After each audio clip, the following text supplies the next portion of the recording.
Bienvenue sur Art Up, les artistes sont sympas. Eh bien, ce soir, j'ai le plaisir de recevoir Télérisme. Bonsoir. Bonsoir. Tu vas bien? Ouais, ça va, merci et toi? Ouais, super. Merci de m'accueillir. Bah alors écoute, c'est un grand plaisir. T'es rappeur. Ouais, Tu fais du rap depuis combien de temps maintenant? j'en fais depuis mes 14 ans, sauf qu'avant j'étais en Haïti. Je Tu suis étais? en Haïti, Ah d'accord. ouais. Je suis arrivé en France à mes 16 ans. Comment tu arrives en musique? En musique, j'arrive en musique, c'était en groupe.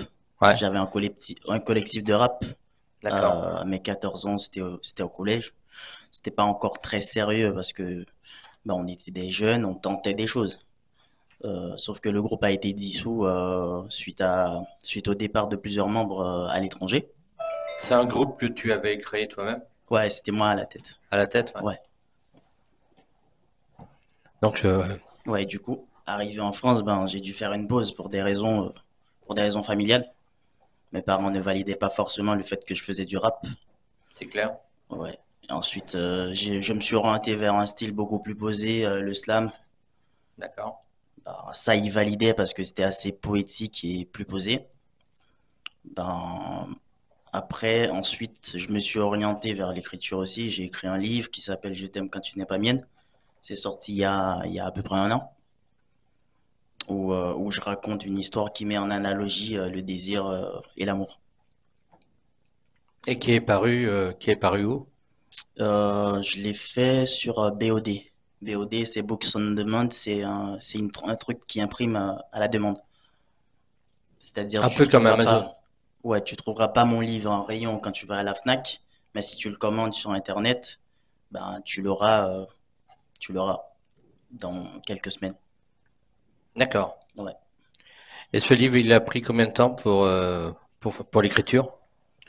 Pour l'écriture, ça m'a pris à peu près 3 semaines. D'accord. C'était Il y a durant la période il y a combien de pages? c'est entre 100 et 110 pages, un truc du genre. Je l'ai écrit, il y a environ 3 semaines. C'était à la période du Covid. Ben, à l'époque, j'étais étudiant, puis je m'ennuyais surtout, et je me suis dit, vaut mieux mettre ce temps à profit. Et j'ai écrit une histoire c'est du vécu, mais je l'ai mélangé d'une façon aussi fictive. C'est un mélange du vécu et de quelque chose que j'ai créé. D'accord. Ouais. Ok. Et donc, tu écris également en Ouais. tant que rappeur. Ouais. Comment tu t'inspires pour écrire? Tu t'inspires de quoi pour chanter du rap? Je m'inspire de pas mal de trucs. Je m'inspire de nous, je m'inspire de moi, je peux m'inspirer de vous. Si vous m'avez marqué un instant, si ça me parle, j'écris. Les immigrés m'inspirent, tout comme les gens d'état-major, etc. Tout peut me parler. Si ça me touche, je le mets en lumière. À quel moment de ton enfance as-tu réalisé que la musique serait une part importante de ton identité? À quel moment? Ouais. À quel moment? À partir du moment où j'ai changé de pays et que ça persiste en moi. C'est-à-dire, ça dépend pas de l'endroit où je suis, ça dépend de ce que j'ai en moi. Ouais. Tu sais que Alibi Montana est de Haïti également. Oui, je le sais. Je le sais. Ouais. Tu le connaissais? Je le connaissais pas, mais surtout j'étais chez comment ça s'appelle, chez Fanfan Musique, et on m'a parlé de lui. Je suis parti voir ce qu'il faisait, D'accord. et grosse surprise pour moi, c'était un Haïtien. Je me suis dit, ah ouais, il est lourd. Oui. C'est du lourd, hein? Ouais, bah oui. C'est vrai. Bon, donc tu écris donc depuis l'âge de 14 ans. Ouais. Tu as créé ce groupe, dissolution du groupe. Maintenant, tu es plutôt en solo. Oui, en solo, en Ouais. solo. Maintenant, je suis en solo. J'ai sorti mon album là, Survivor. C'était en avril, c'était le 10 avril. Du coup, c'est ce que j'ai fait en ce moment. Je me suis arrêté un peu aussi parce que je compte faire aussi de la production, parce qu'il y a une artiste qui m'a interpellé, et puis je me suis dit, vu qu'elle a du talent, je peux me mettre du côté producteur aussi. D'accord. Ouais. On peut avoir le nom de l'artiste? Elle s'appelle Najina. D'accord. Et alors, elle a beaucoup de talent. Comment tu sais qu'elle a du talent? Quel regard tu as? Elle fait quoi? Elle fait du rap? Elle fait quoi comme genre de Elle musique? chante. Elle chante? Ouais, elle Ouais, chante. Elle a une puissance vocale assez remarquable. d'accord. Et puis, je trouve qu'elle a du talent dans le sens où c'est quelqu'un qui peut chanter d'une façon grave et monter dans les aigus d'une façon... Bon, moi, je serais pas capable de faire ça. D'accord. Donc, tout ce que je trouve qui est agréable à l'oreille et que moi, je peux pas faire, pour moi, c'est du talent. Même si moi aussi, ça reste du talent. Mais pour m'impressionner, il faut faire autre chose que moi que je peux faire. Ouais. Donc tu continues dans le rap ou tu es plutôt dans le slam maintenant? Là, c'est plutôt rap. Mais D'accord. j'avais fait du slam. J'avais commencé par du slam vu que mes parents ne validaient pas. Maintenant, je suis un peu plus libre parce que je suis plus chez eux. J'ai pris mon indépendance. Du coup, je me suis dit, je vais revenir à mon amour premier. Hmm. Et alors, quel regard a maman sur le rap? Maintenant, elle est assez fière. Ouais, Elle est assez fière parce que surtout que elle a, elle a pu voir que ben le rap c'est assez diversifié. C'est pas que parler de guns et de femmes à longueur de journée. Il y a des vrais messages qu'on a véhiculés sur la société en général. Donc elle est assez fière maintenant. donc tu fais du rap depuis combien de temps maintenant? Là, je me suis remis sérieusement depuis un an. Ouais. Ouais. T'as sorti un clip qu'on verra en fin d'émission. On Mhm. en parlera également en cours d'émission de ce clip. Ouais.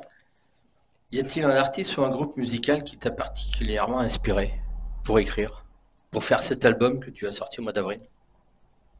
Pas, pas forcément. Pas forcément. Je me suis surtout inspiré des faits réels, des personnes qui ont des choses à dire, mais qui n'ont pas forcément une voix. Par exemple, je parle des enfants qui sont exploités à travers le monde. Je parle des immigrés, des mères célibataires. Je parle de la mort, etc. C'est tout un tas de choses qui m'inspirent, mais c'est pas forcément un artiste que j'ai vu dans un groupe qui m'a inspiré. D'accord. Ouais. À quel moment as-tu réalisé que la musique était plus qu'un simple passe-temps?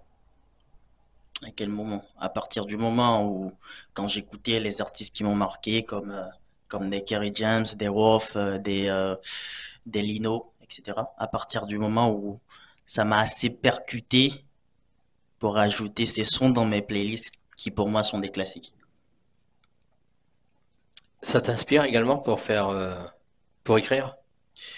Pour écrire par moment, parce que tout artiste a un moment de page blanche, par moment, ben, j'écoute assez régulièrement Kerry James. Kerry James? Ouais. D'accord. C'est vrai que Kerry James, il fait également du théâtre. T'as vu que l'année dernière, il était Si sur une pièce de théâtre? j'ai vu, Ouais. Tu joues d'un instrument de musique? non, pas du tout. Non. Non. Tu as fait des cours de chant, des cours de rap? Des cours de chant, non. Des cours de rap, non plus. Je me suis surtout buté à écrire et à trouver mes flows, trouver des top lines sur des instrus par hasard, comme ça. Si ça, j'écoute l'instru. S'il y a un truc qui, soit je bouge ou soit je trouve que la percussion est assez importante, je me mets à créer mes propres top lines et voir si ça marche ou pas. Donc les instrus, c'est toi qui les crées ou tu les prends directement sur Internet? Il y en a que je prends sur Internet, il y Ouais, en a que je fais créer par mes proches. d'accord. Ouais, et c'est tout. As-tu des mentors ou des enseignants musicaux qui ont joué un rôle important dans ton développement musical? Alors, mentor directement, physiquement, je n'aurais pas dit non, mais comme je viens de citer plusieurs artistes, comme Kerry James, Roth, Lino, tout ça, moi je pense que c'est des mentors à distance. Ouais. Quels ont été tes premiers pas dans l'écriture? Mes premiers pas dans l'écriture.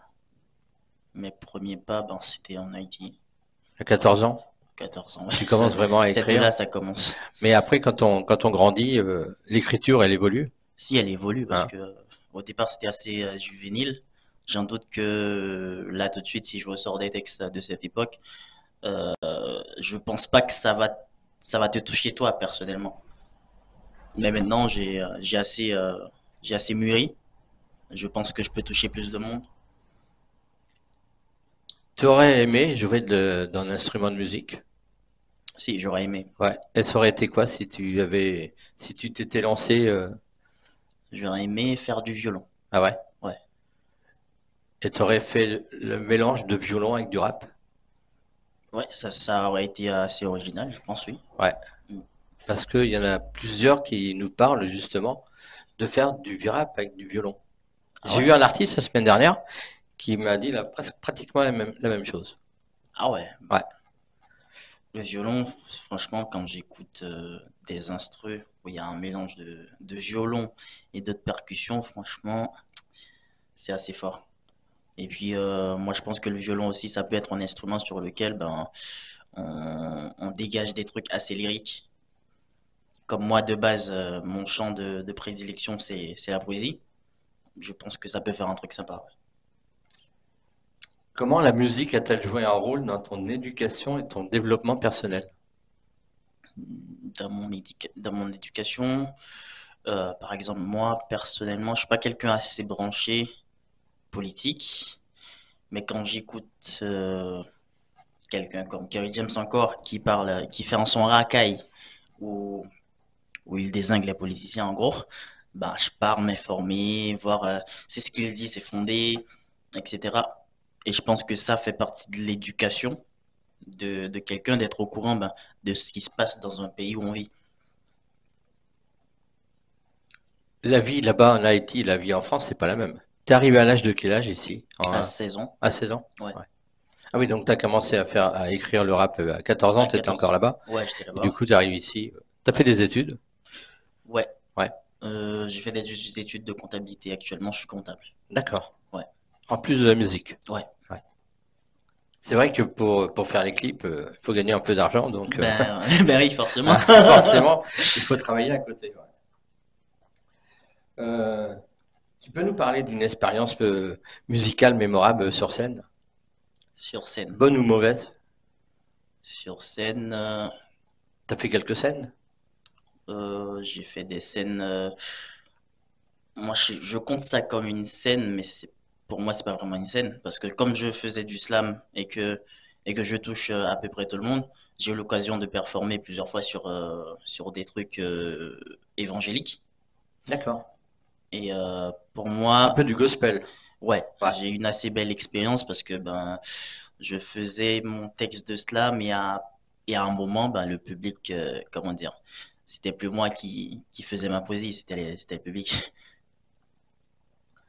L'album que tu as sorti, Oui. quels ont été les défis auxquels tu as été confronté? Hum, Et comment les as-tu surmontés?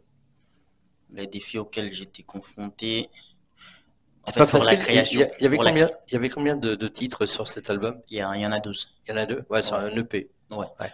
Du coup, ben, la difficulté, elle a été plutôt financière, on va Ouais. dire. Parce que ben, pour sortir 12 titres en étant tout seul, ben forcément, faut aller au studio, faut produire le truc de A à Z, et ça demande un financement. En plus de ça, il faut payer les clips, comme tu viens de me dire. Après, pour le côté création, pour moi, ça coulait à flot, c'était Hmm, naturel. Il n'y a pas eu bien sûr. forcément de difficultés. Hmm. Après, peut-être que ben, je prends plus de temps à parler de certains sujets que d'autres. Ouais. C'est-à-dire sur l'écriture, si quelque chose me parle, je vais écrire plus vite. Et si j'ai vu quelque chose dont j'ai envie de parler et que ça me parle pas, ben, ça va prendre plus de temps sur l'écriture. Ouais. Du coup, cet EP, on peut le retrouver sur toutes les plateformes de téléchargement. Oui, Moi, il n'est pas sorti en physique, j'imagine. non, il n'est pas sorti en physique, mais il est disponible sur toutes les plateformes. Ça s'appelle Survivor. C'est sorti depuis le 10 avril 2024 et ça comporte 12 titres. Le clip qu'on va voir en fin d'émission. Oui. Pourquoi avoir choisi ce clip? Pourquoi? Parce que j'ai eu des retours, j'ai eu beaucoup de retours sur ce clip. Parce qu'en fait, c'est un sujet, je pense, qui peut toucher tout le monde. Ça s'appelle la Toxic Love. Toxic Love, hein, amour toxique. Et puis, c'est un son qui mélange une histoire qui peut toucher tout le monde avec une ambiance assez actuelle sur lequel tu peux t'ambiancer. C'est comme parler d'un sujet triste. Le sujet, il est triste, mais tu arrives quand même à bouger ta tête. À des moments, si t'es triste, tu vas te focaliser sur les paroles. Et quand t'es pas triste, ben, tu vas surtout te focaliser sur le rythme. Tournage qui a été tourné où? Ça, c'est un clip qui date un peu. Je m'en souviens pas exactement où ça a été tourné, désolé. Tu as les réseaux sociaux? Quels sont tes réseaux sociaux? Ben, partout, c'était lyrisme. Tiré du bas, lyrisme. Ouais, sur Instagram, Sur Instagram, Facebook. sur Facebook, sur TikTok, sur YouTube. Ouais. Tu te sers beaucoup des réseaux sociaux pour communiquer? Oui. Ouais. Mm. C'est quelques fois dans la journée ou plusieurs fois? Plusieurs fois, parfois pas du tout, parfois un peu rarement. Tout dépend de mon humeur, de mon mood. J'ai pas envie de faire quelque chose où je me sens contraint de le faire. Ouais. Je fais la chose quand je sens que ouais, c'est le moment de le faire. Je sens la vibe qui passe en moi. Et puis et voilà, je balance tout. Ok, très bien. Eh ben écoute, merci. On regarde ce clip. Ouais. Merci d'être passé nous voir sur Artop. Merci à toi de m'avoir reçu. Et puis on se dit à très bientôt alors. À Hein. très bientôt. Merci, bonne soirée à Bonne tous. soirée. Bye bye.